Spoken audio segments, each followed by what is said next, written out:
নোৱাৰিব বুলি মুখ্যমন্ত্ৰীগৰাকী ক'লে নহ'ব। প্ৰতিবাদ কৰা এটা গণতান্ত্ৰিক এটা প্ৰক্ৰিয়া আছে। যিকোনো প্ৰতিবাদ প্ৰথম চৰকাৰখনৰ পৰা অনুমতি ল'ব লাগিব, আৰু যদি অনুমতি নিদিয়ে কি কাৰণে অনুমতি নাই দিয়া সেইটো বিষয়ে জনাব লাগিব। গণতান্ত্ৰিকভাৱে প্ৰতিটো দলৰ প্ৰতিগৰাকী ব্যক্তিৰ এটা নিজা অধিকাৰ আছে প্ৰতিবাদ কৰাৰ ক্ষেত্ৰত।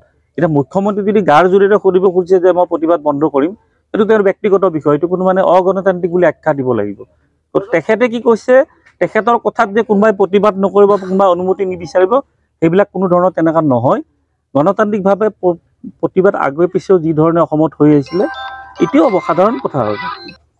চাওক, মই যোৱা পৰহিৰ পৰা আপোনালোকৰ এই লোকেল সংবাদ মাধ্যমতে দেখিছোঁ যিগৰাকী কাৰ্যকাৰী সভাপতি তেখেতে কৈছে যে মৃদুলৰ প্ৰতি, মই ক'লে বেয়া দেখি এইবিলাক, কাৰণ মই কোৱা নাই, আপোনালোকে প্ৰশ্নটো সোধাৰ কাৰণে কৈছোঁ, যিহেতু কংগ্ৰেছে কিবা দলীয় প্ৰাৰ্থিত্বৰ কথা আহিছে, যে জাকিৰ হোসেন সিকদাৰে কৈছে যে মৃদুল ইছলামৰ পত্নীক আমি পঞ্চায়তৰ টিকট দিম বা বিধায়কৰ কিবা এটা কৈছে। মোৰ কথা হ'ল যে যিহেতু দলে শ্বহীদ বুলি ঘোষণা কৰিছে মৃদুল ইছলামক, আৰু কংগ্ৰেছৰ আন্দোলনত যাই মৃত্যুবৰণ কৰিছে, গতিকে দলে যদি তেখেতক পঞ্চায়তৰ টিকটে দিয়ক বা বিধায়কৰ যি টিকটেই নিদিয়ক, যদি দিয়ে, তেতিয়া আমাৰ সকলো দলৰ পৰা এটা বিজেপি বিৰোধী দলসমূহত এটা বাৰ্তা যাব যে গণতান্ত্ৰিকভাৱে আন্দোলন কৰি এগৰাকী কৰ্মী যেতিয়া মৃত্যু হয়, দলে যেতিয়া এইটো সন্মান দিয়ে, সেই সন্মানটো বিজেপি বিৰোধী হিচাপে মই কৈ আছোঁ, সেই সন্মানটোক সকলোৱে সন্মান জনাব লাগে। যদি তেনেকুৱা ধৰণৰ কংগ্ৰেছে কিবা এটা, মই শুনিছোঁ যে যোৱাকালিৰ পৰা সংবাদ মাধ্যমত আহিছে যে বিধায়কৰো কিবা ধৰণৰ আগবঢ়াই দিব বুলি, এইটো তেখেতসকলৰ ব্যক্তিগত বিষয়। যদি আগুৱাইও দিয়ে, আমি আমাৰ হাইকমাণ্ডক অনুৰোধ কৰিম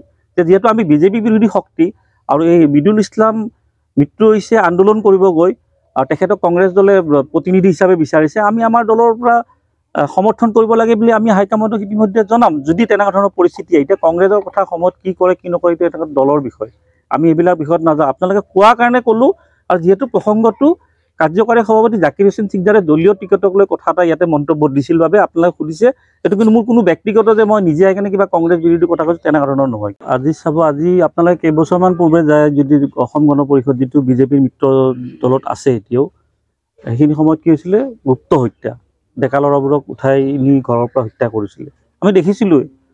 এতিয়া আকৌ মুক্ত হত্যা, এইটোতো মুক্ত হত্যা বুলি ক'ব লাগে। গণতান্ত্ৰিকভাৱে যেতিয়া আন্দোলন কৰিব যায়, চৰকাৰৰ ৰোষত পৰি বা প্ৰশাসনৰ ৰোষত পৰি ল'ৰা এগৰাকীয়ে মৃত্যুবৰণ কৰিব লগা হয়, যি দলৰেই নহওক, এইটো গৰিহণাৰ যোগ্য। আৰু চৰকাৰখনে কিন্তু ইয়াৰ উচিত, বিজেপি দলেই হওক বা চৰকাৰখনে ইয়াৰ কিন্তু এটা উচিত প্ৰত্যুত্তৰ অসমৰ ৰাইজৰ পৰা খুব সোনকালে পাব। ইয়াত কোনো বেলেগ কথা আহি পৰা নাই। বিজেপি বিৰোধী আন্দোলনত বিভিন্ন দল সংগঠনে বিভিন্ন ধৰণে কৰি আছে, অসমৰ ৰাইজেও চৰকাৰখনৰ কামৰ প্ৰতি অতিষ্ঠ হৈছে। গতিকে তেনে আন্দোলন কৰিব যায়, যি কাৰণতেই নুঢুকাক কিয়, মুখ্যমন্ত্ৰীয়ে নিজৰ ব্যৰ্থতা স্বীকাৰ কৰিব লাগে, আৰু ব্যৰ্থতা স্বীকাৰ কৰি তেখেতে অতি সোনকালে কিহৰ কাৰণে ল'ৰাগৰাকী যুৱকগৰাকী মৃত্যুক খাপতি ল'বলগীয়া, কোন দলৰ সেইটো চিন্তা কৰিব নালাগে, এটা ব্যৱস্থা গ্ৰহণ কৰি শাস্তি দিব লাগে দোষীক। আমিতো প্ৰথমৰ পৰা গৰিহণা দি আছোঁ যে যিগৰাকী পুলিচ বিষয়া জড়িত আছিলে এই টিয়াৰ গেছৰ লগত, তেখেতক গ্ৰেপ্তাৰ কৰিব লাগে, তেখেতক চাকৰি বৰখাস্ত কৰিব লাগে, আৰু বেলেগটো আমি একো বিচৰা নাই। তেওঁৰ পত্নীৰ সুৰক্ষাৰ কাৰণে কিবা মুখ্যমন্ত্ৰীলৈ অনুৰোধ জনাব। চাওক, আমিতো প্ৰথম কথা যে চৰকাৰতো নাই, আমি বিৰোধীতো নাই অসমত, আমি এটা তৃণমূল কংগ্ৰেছ সৰ্বভাৰতীয় পৰ্যায়ৰ দল এটা, আমাৰ ধৰি লওক পশ্চিমবংগত চৰকাৰ আছে, সেই ফালৰ পৰা মুখ্য বিৰোধীত আছে কংগ্ৰেছ। কংগ্ৰেছৰ সভাপতিগৰাকী ইতিমধ্যে কৈছে যে চাকৰিৰ কাৰণে মুখ্যমন্ত্ৰীলৈ এখন পত্ৰ আজি লিখিছোঁ, আৰু মই ভাবোঁ সেই পত্ৰখনত অসমৰ মুখ্যমন্ত্ৰীগৰাকী অনতি পলমে কোনো বিতৰ্ক নোহোৱাকৈ পৰিয়ালৰ এটা চাকৰি দিব লাগে, তাত যাতে কোনো ধৰণৰ বেলেগ কথা আহিয়ে নপৰে।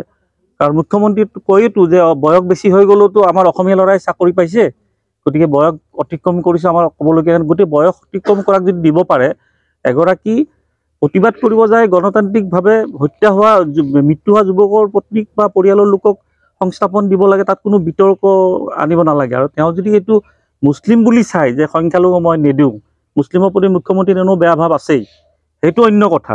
আৰু যদি তেওঁ মানৱতাৰ খাতিৰত চাই, মই ভাবোঁ তেওঁ এটা সঠিক সিদ্ধান্ত লৈ পৰিয়ালক এটা চাকৰি দিব খুব সোনকালে। দিব লগা পৰিৱেশ নাছিলে, যিকোনো প্ৰতিবাদেই হওক বা আন্দোলনেই হওক, আগতে বিজেপি চৰকাৰো কৰিছিলে, বিজয় চক্ৰৱৰ্তীয়ে কৰিছিলে, বৰ্তমানৰ মন্ত্ৰীবিলাকো কৰিছিলে, বৰ্তমান যিবোৰ মন্ত্ৰী তেখেতসকলেও কংগ্ৰেছত থাকোঁতে কৰিছিলে, বিজেপি চৰকাৰখনেও কৰিছিলে, কেতিয়াবা চৰকাৰৰ বিৰুদ্ধেও চৰকাৰৰ বিধায়কে কৰে, সেইটো কোনো ডাঙৰ কথা নহয়। কিন্তু 3টা বেৰিকেড থকাৰ পাছত তাত তেনেকুৱা কি পৰিস্থিতি আহিল যে টিয়াৰ গেছ দিবলগীয়া হ'ল। 3টা বেৰিকেড আছিলে। যোৱাকালি মুখ্যমন্ত্ৰীৰ মই এটা ভাষ্য চালোঁ, যে গভৰ্ণৰ নাথাকাকৈ কেনেকৈ কংগ্ৰেছী মানুহ তাত ধৰ্ণা দিব গৈছিলে, গভৰ্ণৰ নাছিল বুলি কৈছে। যদি গভৰ্ণৰ নাছিল প্ৰশাসনে কিয় আগতীয়াকৈ জনাই নিদিলে কংগ্ৰেছক যে আপোনালোকৰ ধৰ্ণাটো বাতিল কৰক, যিহেতু গভৰ্ণৰ আজি নাই। তাতেতো কোনো লৰা ধেমালি কৰিব যোৱা নাই। এতিয়া গভৰ্ণৰ আছে নে নাই কংগ্ৰেছৰ নেতৃত্বক গম পাবৰ কাৰণে চৰকাৰখনৰ দায়িত্ব আছিল বা প্ৰশাসনৰ দায়িত্ব আছিলে। এতিয়া মৃত্যু হোৱাৰ পিছত কৈছে যে কংগ্ৰেছৰ দুখ, তাতে বোলে গভৰ্ণৰ নাছিলে। আৰু গভৰ্ণৰ নাছিল কিন্তু তোমালোকে ৰাতিপুৱাই কৈ দিয়া, সংবাদ মেল দি কৈ দিয়া যে আজি ধৰ্ণাটো বাতিল কৰা হৈছে, তাত গভৰ্ণৰ গৰাকী আজি নাই। এতিয়াতো ক'লে নহ'ব। গতিকে এইবিলাক দায়খৰা মন্তব্য দি লাভ নাই।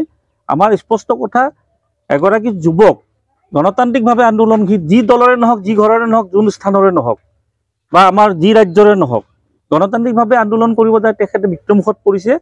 মুখ চুপতি বাদ দি কোনো কৰিব নালাগে মুখ চুপতি। ইয়াত কংগ্ৰেছ দলেও কৰিব নালাগে, মুখ্যমন্ত্ৰী কৰিব নালাগে, বিজেপিও কৰিব নালাগে। ঘৰত ন্যায় দিয়ক, চাকৰি দিয়ক, চিম্পুল সাধাৰণ কথা এইটো। আৰু তাত আৰু এইবিলাক মুখ চুপতি কৰি গভৰ্ণৰ নাছিল, অমুক নাছিল আৰু কিবা কিবি ধৰি লওক কংগ্ৰেছৰ ফালৰ পৰা আহিছে, মই এইবিলাক কৰিব নালাগে। এটা শান্তিপূৰ্ণভাৱে প্ৰথমে পৰিয়ালটোক ন্যায় দিয়াৰ ব্যৱস্থা কৰিব লাগে, বিজেপি চৰকাৰখনেই হওক বা কংগ্ৰেছেই হওক।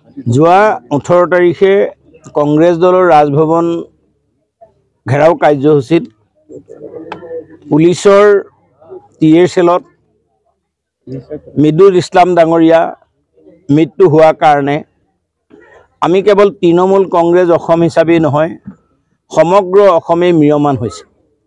আৰু আজি আমাৰ ওচৰত আমিও যে শোক প্ৰকাশ কৰিছোঁ, মৃদুল ইছলামৰ লগত আছোঁ। আপোনালোকে সকলোৱে জানে, আমাৰ সৰ্বভাৰতীয় নেত্ৰী মমতা বেনাৰ্জী, পশ্চিমবংগৰ মুখ্যমন্ত্ৰী তথা Abhishek Banerjee general secretary all India Trinamool Congress, আৰু আমাৰ অসমৰ ৰাজ্যসভাৰ সাংসদ সুস্মিতা দেৱ ডাঙৰীয়ানী পৰামৰ্শ মতে আমি অতুল দত্ত, দুলু আহমেদ, অনিলেশ গগৈ হিচাপে তৃণমূল কংগ্ৰেছ অসমৰ পৰা এটা শোকবাৰ্তা প্ৰেৰণ কৰিবলৈ ইয়ালৈ আহিছোঁ। দিব পৰা বস্তু ইমানেই। তাৰোপৰি আমাৰ দলৰ তৰফৰ পৰা এটা ঘোষণা কৰা হৈছে, যিজনী ডাঙৰ ছোৱালী স্কুলত পঢ়ি আছে, তাইৰ তিনি মাহে যিটো ছিমেষ্টাৰৰ পইচা দিব লগা হয়, সেই পইচা 3 বছৰৰ কাৰণে, আৰু এনুৱেল যিটো ৰিনুৱেল ফিজ আমি মাকৰ একাউণ্টত টকাটো জমা দিম দলৰ তৰফৰ পৰা। আৰু এই ক্ষেত্ৰত মই দুলু আহমেদ ডাঙৰীয়াক ধন্যবাদ জ্ঞাপন কৰিছোঁ। দুলু আহমেদ ডাঙৰীয়াই যথেষ্ট প্ৰচেষ্টা হাতত লৈছে। আৰু আমি সদায় এটা কথা কৈ আহিছোঁ, বিজেপি দলৰ স্বেচ্ছাচাৰিতাৰ কথা, বিজেপি দলৰ অগণতান্ত্ৰিক প্ৰক্ৰিয়াৰ কাৰণে আজি এইটো হ'ল। যোৱাকালিও আপোনালোকে দেখিলে যে গণতান্ত্ৰিক দেশ এখনত বিক্ষোভ, প্ৰতিবাদ ৰাজনৈতিক দলেই নহয় আৰু বিভিন্ন সংগঠন, ৰাইজে ইয়াৰ প্ৰতিবাদ জনাব পাৰে। হিমন্ত বিশ্ব শৰ্মা ডাঙৰীয়া মুখ্যমন্ত্ৰী হিচাপে একছত্ৰী শাসন ল'বলৈ লৈছে।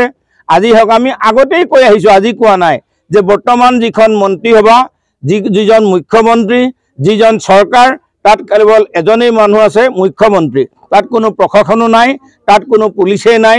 সদায় সদায় আপোনালোকে দেখিবলৈ পাব যে মুখ্যমন্ত্ৰীয়ে গ্ৰেপ্তাৰ কৰিবলৈ ক'লে, মুখ্যমন্ত্ৰীয়ে এৰি দিবলৈ ক'লে প্ৰশাসন আৰু কোনো পুলিচৰ অস্তিত্ব নাই।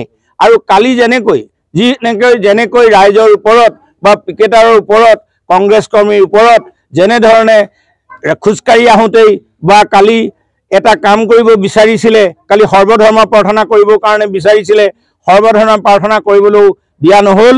এনেধৰণৰ অগণতান্ত্ৰিক কথাক আমি বিৰোধ কৰিছোঁ আৰু ৰাইজক আহ্বান জনাইছোঁ, চৰকাৰখনৰ, বিজেপি চৰকাৰখনৰ, বিজেপি মিত্ৰজোঁটৰ চৰকাৰখনৰ এই ধৰণৰ কাৰ্যসূচী প্ৰতিবাদ কৰিবৰ কাৰণে আমি আহ্বান জনাইছোঁ।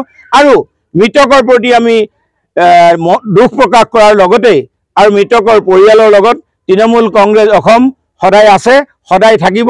এই অঞ্চলৰ ৰাইজকো আমি এইটোৱে ক'ব খুজিছোঁ যে অগণতান্ত্ৰিক কাৰ্যকলাপ চৰকাৰৰ প্ৰতিৰোধ কৰাত তৃণমূল কংগ্ৰেছ অসম কেতিয়াও পিছুৱাই নাথাকে আৰু ৰাইজৰ লগত হোৱা সমস্যাৰ নিৰূপণ কৰিব।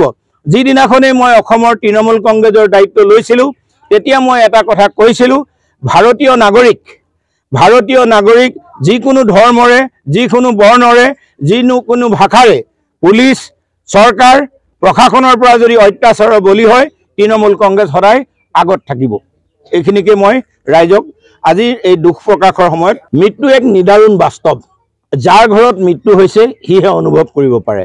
দূৰৰ পৰা উপলব্ধি কৰিব পাৰে, কিন্তু অনুভৱটো যাৰ ঘৰত হয় সিয়ে কৰে। মৃত্যু এক নিদাৰুণ বাস্তৱ। এতিয়া কথা হ'ল আমি তেখেতক ঘূৰাই নাপাওঁ।